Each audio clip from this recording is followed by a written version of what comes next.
Tout ce qui est né de la chair est chair. Et ce qui est né de l'esprit est esprit. C'est ce que nous dit la Bible dans le livre de Jean 3, 6. Aujourd'hui, nous allons parler de ce thème, comment conserver le Saint-Esprit dans sa vie.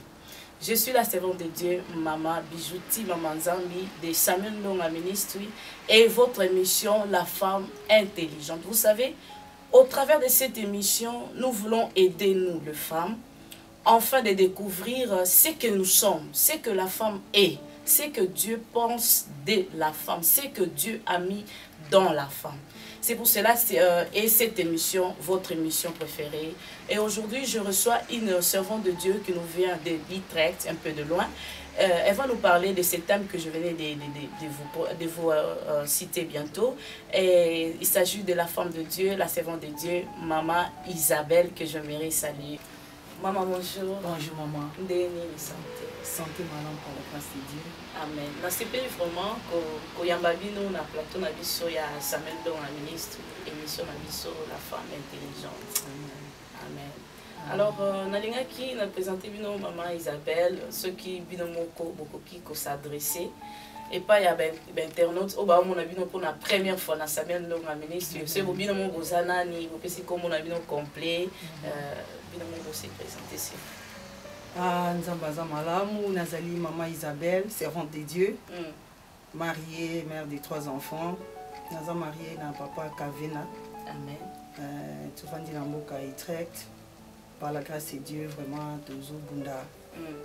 Conserver Nzambe, Tolinga Nzambe. Komboli su Nzambe na Mokola Lelo, na invitation Oyo. Et puis pour la Mumbu Nzambe, Samuel Ndonga. Nzamba zo mema bien, Nzamba zo mema ye vraiment mbangu, zo kende penza, zo sa biso bien, zo pesa ngape posa wana vraiment ya kopusa na soupe pene na ye, donc na vraiment na pamboli Nzambe pour na bawe bazo travailler lisusu pene ya Mumbu na Nzambe, diacre GG, Mama Dida, Mama Bijou, Pasteur Manzambi, on a les mingi. Vraiment, esengo mingi vraiment na motima. Nzamba zo komona. Merci maman. Boye le long thème on a évoquer bientôt comment conserver l'esprit de Dieu dans nos vies. Dans ce dans nos vies, dans la vie de la femme parce que moi si mais nous tournions ça peut bénéficier d'un message pour la cité. Mais dans ces cas aussi, on peut aussi dire dans la vie d'une femme, c'est pas interdit. Mais aussi d'un homme, pourquoi pas. Mais maman, tellement et les tellement qui toko, mais tout le monde au moins, il y a tellement comment conserver, mais tout le monde c'est quoi d'abord, qui, c'est pas quoi, mais qui est d'abord le Saint-Esprit, Aza d'abord nani, pour comprendre, parce que tu as mon centre, mais Aza nani, au juste. Ah, gloire au Seigneur. Mon centre Azali Mosungi, Aza 3e personne na Trinité. Tata moi on appelle mon centre, Père, Fils et le Saint-Esprit. Donc mon centre Aza consolateur, Azali Oyo Asunga Kabiso, Apesa Kabiso Makasi, ndenge na uti koloba Azali aide. Donc Aza wana Aza mutu, Aza ilo côté mais Aza mutu. Ayokaka, asololaka, ayokaka mawa, asepelaka. Donc, n'a poussé. Amen, amen. Wow, le Saint-Esprit, ce n'est pas une chose, mais c'est quelqu'un. C'est la personne de Dieu lui-même. Comme dit maman à Outoïb Sabiso. Mais maman, est-ce que, avant même tout quand on a un message en Openza, est-ce que, comme étant enfant, moi, comme étant enfant de Dieu, hein, tout enfant de Dieu doit avoir le Saint-Esprit. Est-ce que moi, il faut, est-ce que c'est obligé? Amen. Ils sont obligés. D'ailleurs, ils sont automatiques. Mon centre est obligé. Donc, nous avons automatiquement. Tant que si bon, tant que ça la déclaration donc so saliango sincèrement de tout ton cœur donc immédiatement don wana yak parce que ça cadeau aza don aza cadeau na utoloba donc c'est lui-même Jésus-Christ donc ndenge na utoloba ndenge to yambaka ye to ndimi ye alors molimo na nzambe pe automatiquement ayi pour s'installer. Wow. Kasi pona mema biso na musika vraiment te na ba question to lingi to yeba nanu mama o kota un peu na thème na yo comment alors conserver le Saint-Esprit dans sa vie ndeni ni mutasa nini pour à conserver ce que mon santo ngwana o ya nzambe mo ko za la personne de Jésus la personne de Dieu à ça la ndeni ni pour ce conserver na bomona. Gloire au Seigneur.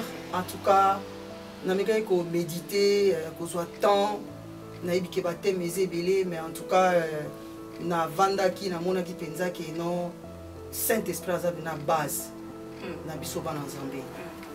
Alors eloko esalaka ke to batela molimo na nzambe ezaka ko tambola na ba principe nzambe ezana mo simple ezaka ko tosa maloba na nzambe ko obéir parole de Dieu ko vivre parole de Dieu ko pratiquer parole de Dieu ndé ko sala ki molimo mo santu azala bien conservé pour akola pour azala malamu pour azala amata lisusu parce que akolaka molimo na nzambe ezaka niveau par niveau de temps en temps pe oyo ozo se sanctifier ozo ko s'attacher penza na nzambe ozo luka nzambe alors c'est ainsi que molimo na nzambe pas zo mata kati na yo azo koma pe munene azo koma donc azo kokende ndenge Ézéchiel amonaki monaki na temple amoni ange azo mesurer niveau ya mai de temps en temps ils avons mata et comme na niveau à genoux et mati comme na ceinture ti okoko et comme aki ke na temps pour ko nager donc les ndenge moko molimo mo centre donc molimo mo centre soki to conserver penza bien donc to batelier malamu akomata si to comme na niveau ya ko nager na Saint-Esprit. Ah, parce que azapé mai. C'est pour ceux qui d'abord thème nabino hein comment conserver le Saint-Esprit. Ici je vois déjà le thème. Ça signifie que ils ont dans makamongo épée et ça là qui nous a conserver le Saint-Esprit. Qu'est-ce qui fait que l'homme ne peut pas ne pas conserver l'esprit, le Saint-Esprit en lui? Ni na ko sa magam ni no ko sa que nous ko conserver été. Vraiment ils ont un mot simple, c'est le péché. Donc, masumu manque à sanctification, en tout cas, moi je me sens à Robeba. À cause de la tristesse, ndenge langage de la Bible. Tout moli mon ensemble tout batté là et donc tout à la tristesse. Pour être yé azali elemo, azali caché. L'Apocalypse par le bi aza so. Oyo nzamba beta ki biso oyo ezola kisaki to sa suba ngombo masumu te. To komi bana na nzambe. To komba héritier ya nzambe pe bako héritier à Christ. Donc soana na kati na mondimi nde salaka ke akomi na mentalité mususu. Akomi na nouveauté ya vie. Donc vie n'est changée. Atikali susu ndenge mon côté. Donc na bonzoto bo maman Isabelle azanika maman ndenge aza maman mais spirituellement donc esprit nanga a recréé.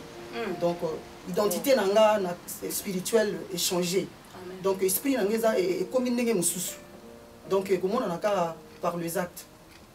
Donc à partir de l'acte na ba nous poser ndé ba mona que non na za sous la même terre. Oh wow, c'est merveilleux. Amen. Oh, comment conserver le Saint-Esprit dans sa vie, c'est merveilleux. Mais maman, est-ce que parce que la Bible nous dit que ne savez-vous pas que vous êtes le temple du Saint-Esprit? Est-ce que vous y habitez? Que bien vous êtes tempérament mon centre. Est-ce que le Saint-Esprit a connu peu parce que balobi a sa temple, balobi il habite en vous. Mais est-ce que ça peut aussi arriver des moments que le Saint-Esprit peut me quitter? Est-ce que ça est possible que mon centre a quitté ma vie? Oui, c'est possible. Oh, c'est possible mon nzambe alongwa. Donc ils ont le la télévision, na kopé cet exemple, télévision et zananda mais télévision ils ont kufa ils ont salaté. Oh mais maman, totalement hein, voyons un pays. Zambalobi, il ne se répand pas de ses dons parce que vous l'avez dit le Saint-Esprit c'est un don de Dieu. Comment ça peut se faire que alongwali susu? Comment c'est possible? Ma bi juste qui eloko wana ezana suna valeur te ezana ngoya okufa en tout cas il risque ka na ona kringlope kuna na ba ou bien ba ki yango ba ke nango na recyclage.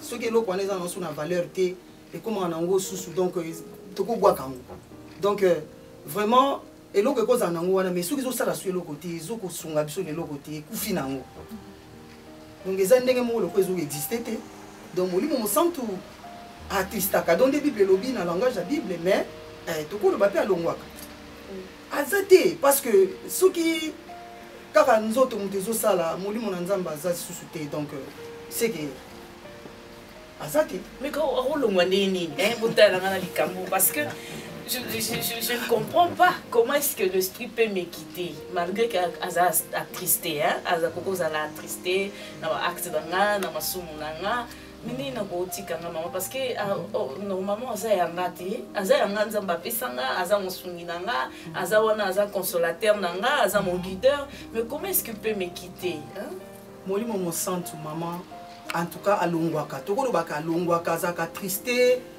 azo sala te donc eza presque donc eza ndenge moko donc molimo mo santu soki au conserver malamu te ozo tambola ndenge yo moko lingi ozo batela ye te parce que to lobaki aza don ndenge olobi aza cadeau oyo ayaka na moto oyo apesi bomoi na ye na Yesu mais ezoluka fo batela ye ndenge tobatela bébé soki abotami soki obateli ye malamu ta okufa donc oui oui bébé c'est gaza fragile donc les exemples donc les exemples kaka parce que vraiment donc mon payo aye na vie nanga donc tolo ba mon payate mais cadeau na mokuse cadeau ba pesi ngai na nzambe lokwa na yebi importance na ye lokwa na yebi ba bénéfice ni na kozwa na eloko nzamba pesi ngai en tout cas na obatela ye parce que bible ezobenga saint esprit molimo mo santu c'est que aza saint donc alinga salité te donc alinga mabete donc soki salité ye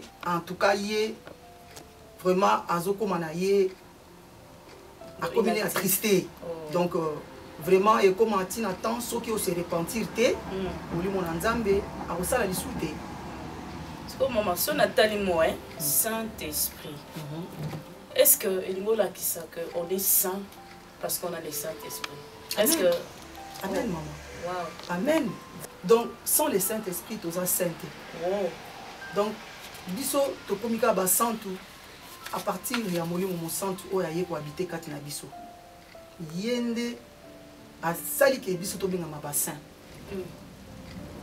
donc saint esprit kati na biso nde biso tobengami ba santu maman vraiment kaka molimo na nzambe ndenge ayaka kati na biso soki topesi bomoi na biso parce que tozoloba na mwasi tozoba na église tozoloba na ba Kristo parce que moto ko conserver molimo mo santu foza nango si mo conserver donc eza conseil tozopesa na ba Kristo en général donc ba chrétien ba o bazozela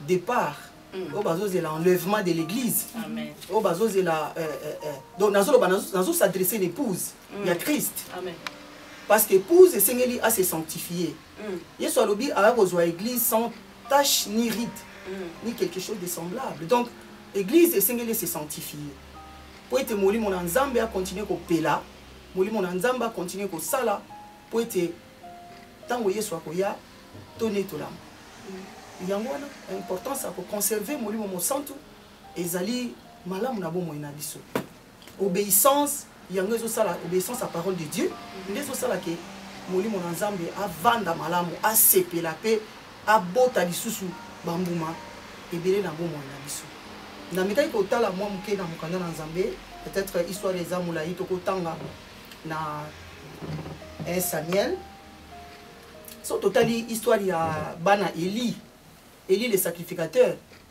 bazaki quand même ba serviteur ba retravailler pe na temple ba sacrificateur mais lokola obéissance ya nzambe ezalaki te kati na bango et komaki tango moko arche de l'alliance à partir ya comportement na bango arche de l'alliance ezalaki saisi par ba philistin parce que nzamba silikaki nzamba ki na besoin frapper bango nzamba azaki na besoin alakisa bango ki aza nzambe parce que obéissance ezalaki te ezalaki lisusu te alors et comme il attend mon nzambe ayebisi papa na bango alobi ke yo zo honorer bana no plus que ngai parce que papa na bango Élie le sacrificateur esengelaki asala eloko moko pona ndenge comportement ya bana ne na kati ya temple ndenge bazali ko sakana so to tangi na Bible eza na biloko ya masoni biloko ya mabe o bango bazali kosala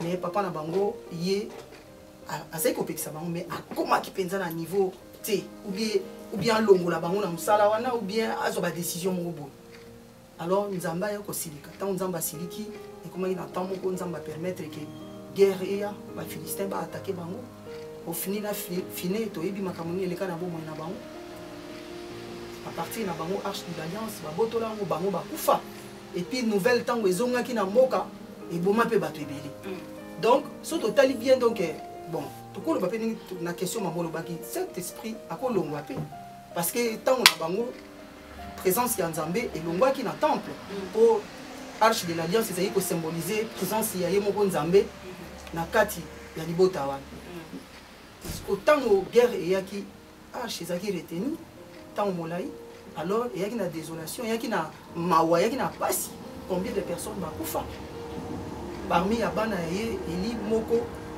mwasi na ye na choc wana na sango ya mabe mbala moko agunzami abota na kobota wana mbala moko liwa ezwaki ye mbala moko azopesa mwana kombo alobi ke ikabod abi ikabod ezolobaki gloire ya nzambe elongwe donc présence ya nzambe elongwe na kati na biso na tempelo donc totikali bongo donc mawa eye donc Saint-Esprit est très important dans la vie de biso donc esengeli to chérir ye to batela ye ndenge to bombaka monde to batela mbongo donc ndenge esengeli to batela molimo mo centre alléluia amen.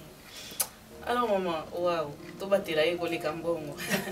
Mais maman, to dans le Saint-Esprit, il faut to conserver ye to yokisa ye mawate pour atikala actif na vie na biso. Mais au moins maman, sikoyo misala molimo centre mo na biso ezanini. Est-ce que ezakande to loba que c'est poussé par l'esprit que les hommes ont parlé de la part de Dieu. Donc azaka wana pototeya, est-ce que azawana kaka poto to prier? Ou bien ah question kitoko molimo mo centre si to conserver bien en tout cas to bénéficier belé premièrement selon temps on a sa réflexion donc eloko liboso vraiment oyo nazomona na mona ke sengeli to chérir molimo mo centre conserver bien liboso ezana nous la résurrection la vie éternelle.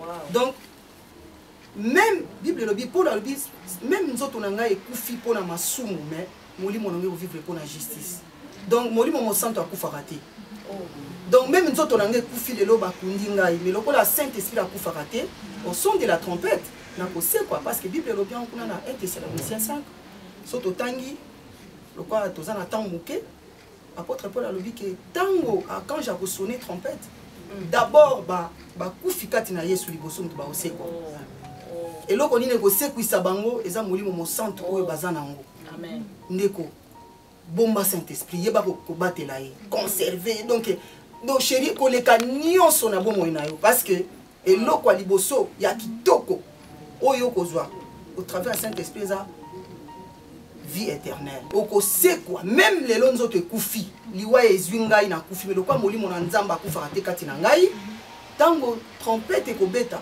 archange a sonné trompette ngana kolamuka Bible lobi nzamba zo placer kutu ba mort en Christ na première place na première place ati biso liboso abi ke bango ne ba ko quoi pe deuxièmement bato ba ozala vivant de ba ko rejoindre ko conserver molimo na nzamba est très important à part vie éternelle eza pe na bénédiction mususu eza na kati wana molimo na nzamba alongola pauvreté na vie ya moto même nde tozala mokili molimo na nzambe ayaka na kimia shalom na ye eyaka na bomoi na biso bien aimé dans le Seigneur soki o conserver molimo mo centre très bien na vie na yo oza na kimia oza différent obanda ko se baloter te même situation ye ndenge nini okomona oza ndenge mususu dozo sentir que molimo na nzamba ko ayaka na foi moko na bomoi na moto o sentir que oza ndenge moko te donc ndenge ozaki kala na ndenge oza lelo parce que tiki bomo ino molimo na nzamba tambusa yango. Wow. Donc molimo na nzambe ndenge na thème nanga comment conserver le Saint-Esprit aza nyonso na kolo basu bénéfice ni les asu na conserver Saint-Esprit eza même bénédiction matérielle, hein. Sur total la Bible, toujours mon Obed-Edom. Obed-Edom azaki mouton simple. 3 mois kaka arche de l'alliance et vanda nanda kuya. Obed-Edom, Bible lobia comme qui prospère, a prospéraki. Donc présence en Nzambe et l'on la pauvreté. Donc ceux qui ont chéri moli mon Nzambe katina yo, au conservant au bien, même pauvreté au Kenya. Donc moli mon Nzambe benganaka malade, a benganaka. Donc makambo mingi ya mabe na bo moina biso.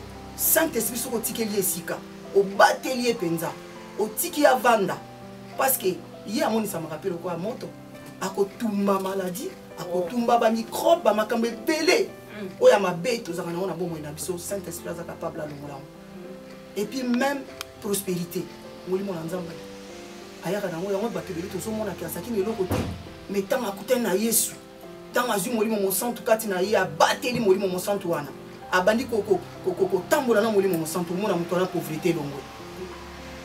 Donc vraiment bref moi muke yango na koka écouter ça vraiment les bota nzambe invité sur les questions de ses amis. Waouh, ils ont vraiment qu'ils ont vraiment utile pour nous nzambe à conserver le Saint-Esprit parce que comme vous avez dit le mort en Christ ce sont ceux-là qui ont d'abord le Saint-Esprit, qui vont d'abord se ressusciter en première place. Amen. Ah waouh, ça c'est très merveilleux. C'est d'abord ce qui est capital et après viendra d'autres choses. Et ça bango même tout autant dans 1 Thessaloniciens. 1 Thessaloniciens chapitre 2, verset 15.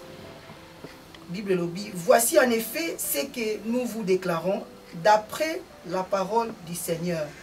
Nous les vivants, restés pour l'avènement du Seigneur, nous ne dévancerons pas ceux qui sont décédés.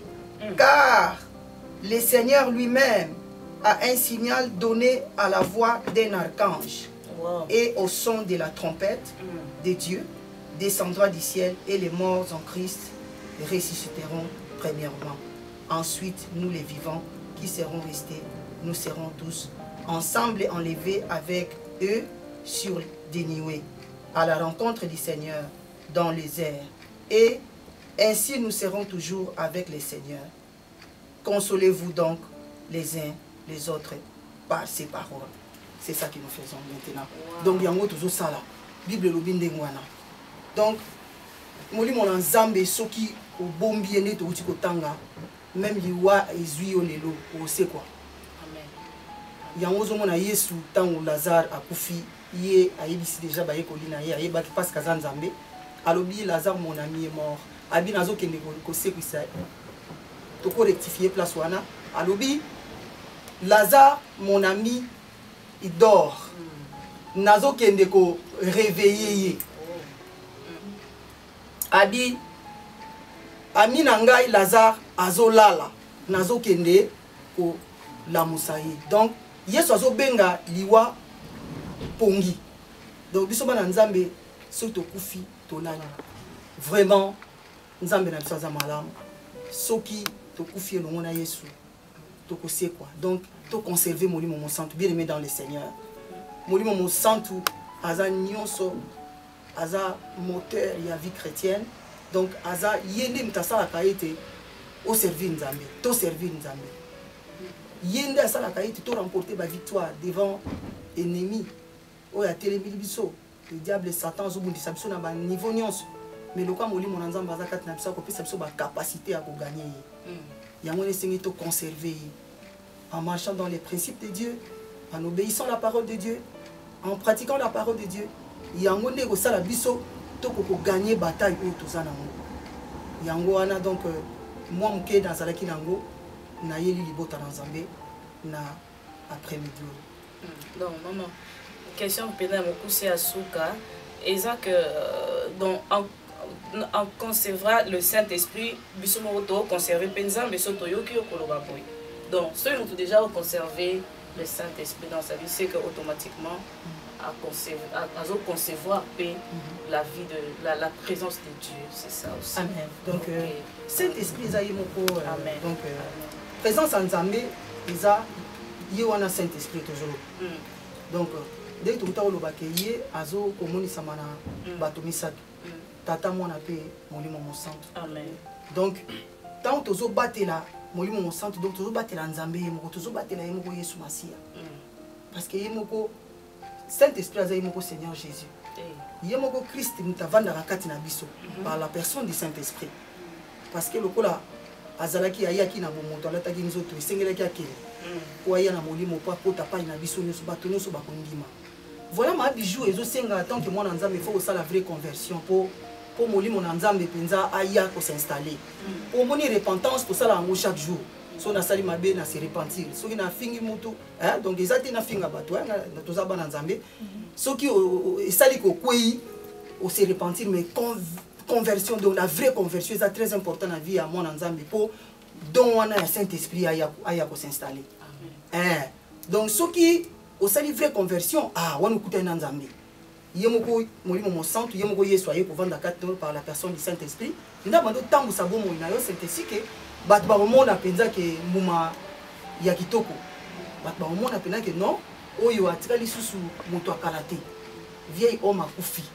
Pour molimo mo centre mutasala kayete to comme la nouveauté à vie donc moto akala disparaître. Donc ils sont tellement vaste. Molimo mo centre. Donc, on sentit que non, vie à moto et changer. Donc, esprit à moto, comme il est créé. Et on a, apôtre Paul a dit dans 2 Corinthiens 5:17 que celui qui est en Christ, il est devenu une nouvelle créature. Amen. Amen. Alors, que ma kamwa kala nyonso et l'équitala nyonso comme yasika. Donc, moto a commis la nouveauté à vie parce que mon limo mon sang tourné moto aye ko recréer esprit naïe. Donc à changer identité naïe donc bon moya mutwana etel zuninga zakite même boyeba ki assassin ninga apôtre Paul azalaki miloko la molimo na nzambe aye kati naïe mutwana so asali vraie conversion à vie à mutwana changer bat ba témoigner. Amen. Wow. Nzamba zo ko muna ko pesa exemple mobile nanga zaki karatéka zaki mutabo beta bat. Donc avant azalaki na éviter ceux qui même to balani bat ba bangi ba libia obebisa mwana bat.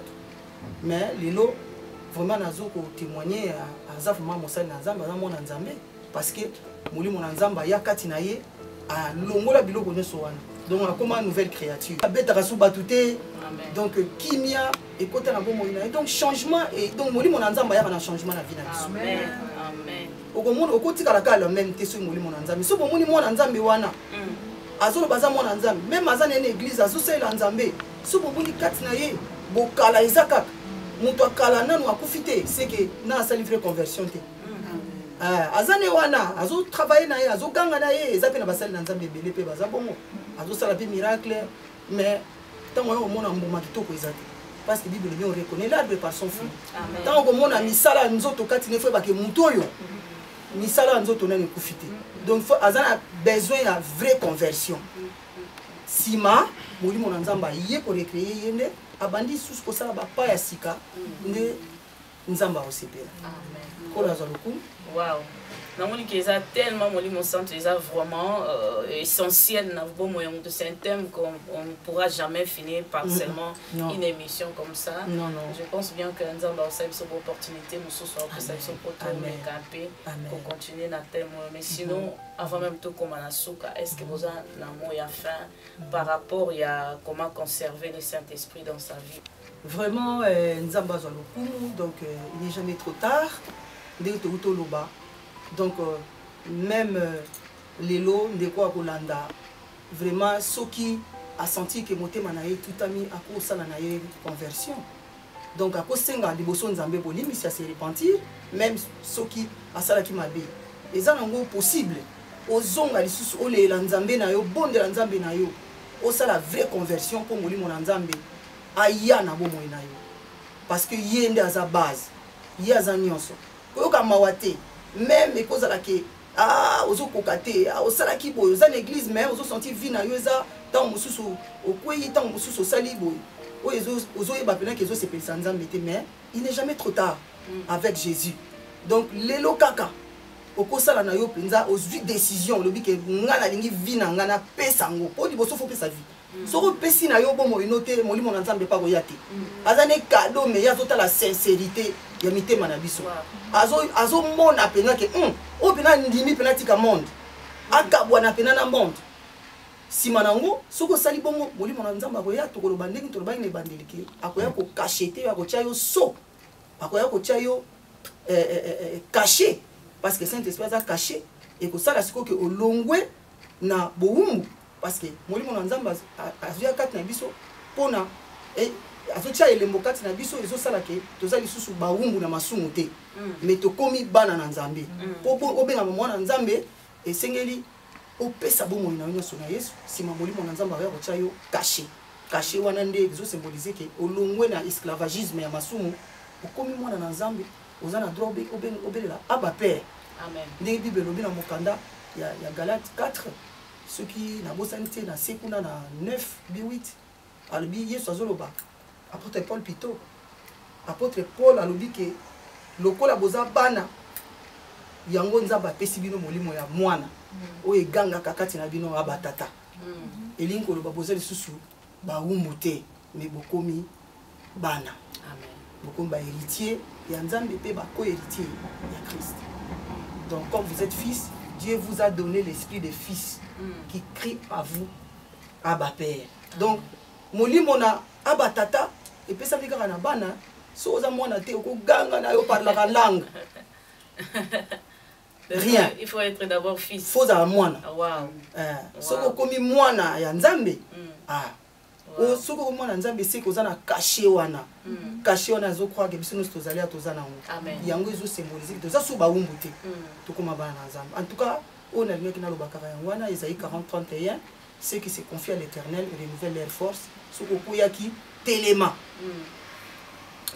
Simba nzambe na yo sala repentance, sala véritable conversion molimo na nzamba koya kopela na bomo na yo alors okoko servir nzambe na yo. Nzamba pambola ba maman obalandi, nzamba pambola ba pasteur obalandi parce que molimo na nzamba ça c'est très important dans cette église. Na kati ba foyer na biso nzambe apambola mutu no sabolanda maloba oyo na kombo na Yesu. Amen. Merci vraiment maman. Merci d'exposer dans nous comment conserver les Saint-Esprit dans nos vies.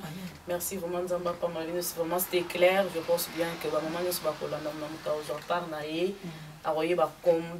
combien le Saint-Esprit est important dans sa vie. Amen. Merci vraiment. Je pense bien que Kola ça se grâce à nous dans les sources. Amen. Nzamba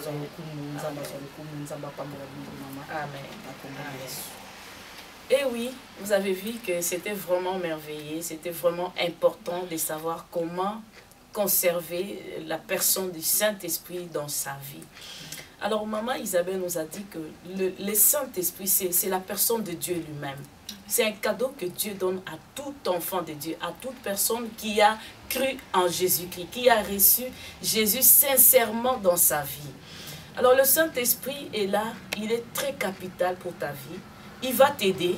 Il a dit, son bénéfice est que même dans le dernier jour, tu seras ressuscité que par le Saint-Esprit. Elle a ajouté aussi que le Saint-Esprit ne vient que dans les enfants de Dieu. Il faut d'abord être fils de Dieu pour recevoir l'Esprit de Dieu. Il vient seulement dans le fils ou fille de Dieu. Alors, il faut d'abord appartenir à Dieu, faire de Dieu ton Père. C'est alors que le Saint-Esprit viendra dans ta vie. Il est tellement capital, il a vraiment de bonnes choses en lui. Il nous amène même la paix, la joie. Tout ce qui est de bon, c'est le Saint-Esprit qui produit en nous. Alors même le vouloir et le faire, c'est le Saint-Esprit qui peut le produire dans ta vie. Il est vraiment nécessaire de ne pas manquer le Saint-Esprit parce qu'on est saint que par le Saint-Esprit. Donc sans le Saint-Esprit, nous ne sommes pas saints. C'est vraiment important et capital. Et la maman a dit, même toi qui étais un peu loin, qui se sentait loin de Dieu, reviens au Seigneur. Il est encore là, il t'attend encore, reviens encore à lui. Il te fera encore miséricorde, pourquoi pas. Sa grâce est encore à ta disposition. Viens encore au Seigneur, il t'attend. Et le Saint-Esprit aussi est à ta disposition. C'était l'émission La Femme Intelligente, présentée par Maman Bijou Tima de Samuel Ndonga Ministry. Restez toujours connectés avec nous. Restez connectés avec notre site www.samuelndongaministry.com. Et n'oubliez pas à nous soutenir. Nous avons besoin de vous pour que cette œuvre va de l'avant. Nous avons vraiment besoin de vous. Supportez-nous dans vos prières, dans vos finances, dans tous vos moyens. Que le Seigneur vous bénisse et à bientôt. Bye. SamuelDongaMinistry.com. Suivez-nous live. Nos émissions chaque jour avec vous sur Facebook. De prédicateurs. Divine Connexion. C'est pour vous. À bientôt. Bye. Au revoir.